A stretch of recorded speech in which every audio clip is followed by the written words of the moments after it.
Daw walay magduka nga estudyante sud sa classroom nining magtutudlo ngunod sa iya mga pampalagsik nga icebreaker pinaagi sa pagsayaw sa pila ka mga TikTok hit dance moves.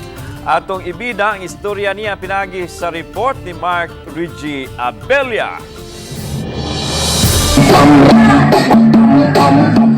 Hataw kun hataw kini magtutudlo nga nakigsayaw kauban niya mga estudyante sud sa ilang classroom. Sa ilang pag-ikid-ikid sa mga sikat nga dance moves sa TikTok, daw ready to go na tibok adlaw ang mga tinun-an nga maminaw ni teacher. Ang bibong magtutudlo nga certified TikTokeris mao si Hazel Marie Espina, teacher sa Alejos Elementary School gikan sa Bato, Leyte. Si Teacher Hazel wala magdahom nga mag-viral ang iyang video. Uy, nalipay na ko ng 8K. Di ba, yan ka, sikat si Eza. Diba?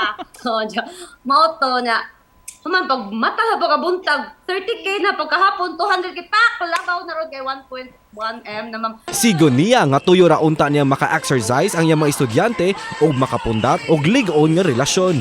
Ang gift pa feel nila ba nga ang classroom plus home pod, murag, makadaol ra sila na, makakuan mo na yung gikuan sa mga bata nga. Makasulti ra sila na ho, sa ilang kuan. Also po sa parents. Gawa sa pagtudlo, nag-sideline usab siya isip usa ka event host.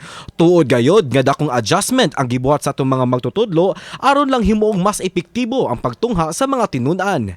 Kanay teacher, buhaton ang tanan alang sa kayuhan sa iyang tinun-an. Kauban si Clans Gabutin, Marco Giabella.